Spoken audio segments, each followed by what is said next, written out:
So a few years ago, I was trying to better understand what was going on inside the puck.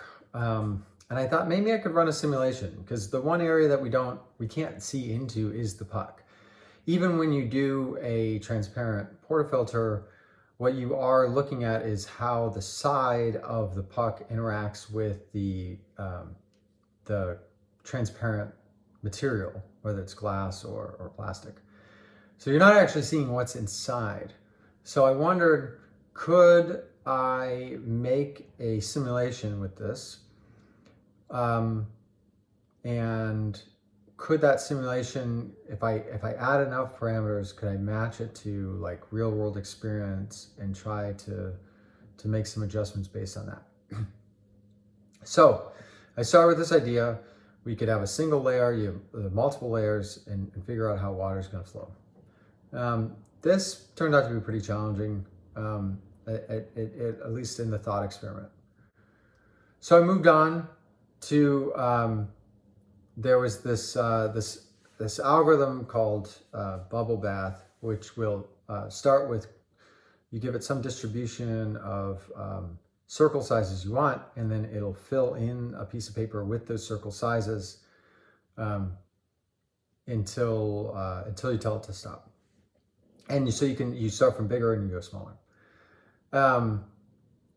And so I did some like initial work with using these circles, but it took a long time to generate these this image. I mean, maybe it could go faster now, but I didn't like the computation time. So I thought about, what if you have the puck as, you think of it as densities, and water will flow through a higher density area slower, and it'll flow through a lower density area faster. So I put a normal distribution. This is not usually what a puck is, and you just have water flowing in, because this is also not how you have water flowing in. You usually don't have a wall of water flowing in. It comes from a shower screen.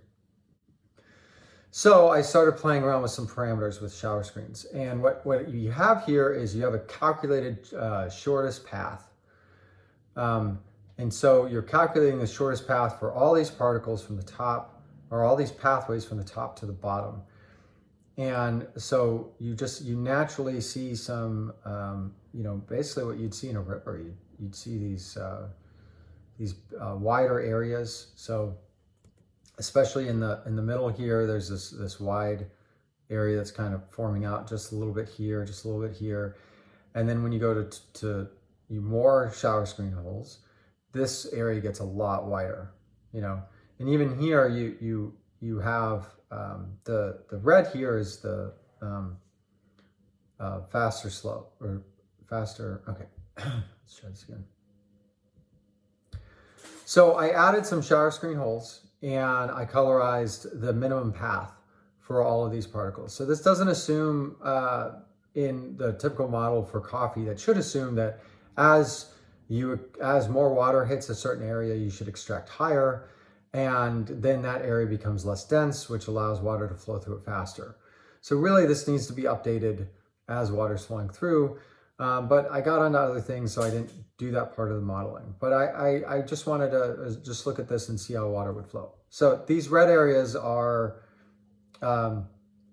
the longer pathways. So here's the holes. So this is where water's coming in, and these are the shortest path. So blue is the shortest path, red is the longest path. So these areas come down, they start forming channels, and then if you have a lot of shower screen holes, this one forms a lot of channels. And the particles are just arranged in a random, like a normalized distribution of densities. So this is kind of what I've seen even in doing like making a little sand table with coffee grounds and putting water through is usually you'll have one area that really breaks through, or a few areas that really break through, which are your channels. So how can you prevent that? So I messed around with the model a lot because I want to understand, like, okay, if I have this normal flow here, so like if I assume you have no shower screen and everything's going straight through, that's on the left. If you add clumps, what happens, right? And what happens is water just goes around the clump and keeps going. So really any large clumps, you're missing out. You know, if you have one large clump, it's probably not a big deal, but if you have multiple large clumps, that's where you're going to have a slowdown of water, and water is going to end up just channeling around it, which that's nothing new. I just wanted to see what it would look like visually. So then I thought, what about a staccato espresso distribution? So the middle layer is the least dense, because this is the coarse particles. The bottom layer is the most dense, and the top layer is in between in terms of densities. So it seems like there's still channeling, but there's like a reset that happens. And I just didn't see like major channels. So I compared it to like the original one, and you can have some major channels here. There's still channels though, which is interesting because it makes me wonder, like, are we missing something big in an espresso and how we do things? Because ultimately, if you still have some channeling going on, there's still some inefficiency, and we want to say, oh, this is just how water is, and this is the flow of water through particles. But maybe we could better understand that to prove how this works. And I'd like to do more modeling on this. I just have been focusing on other experiments, and I never got back to looking at this because a lot of my experiments tried to poke at these things live.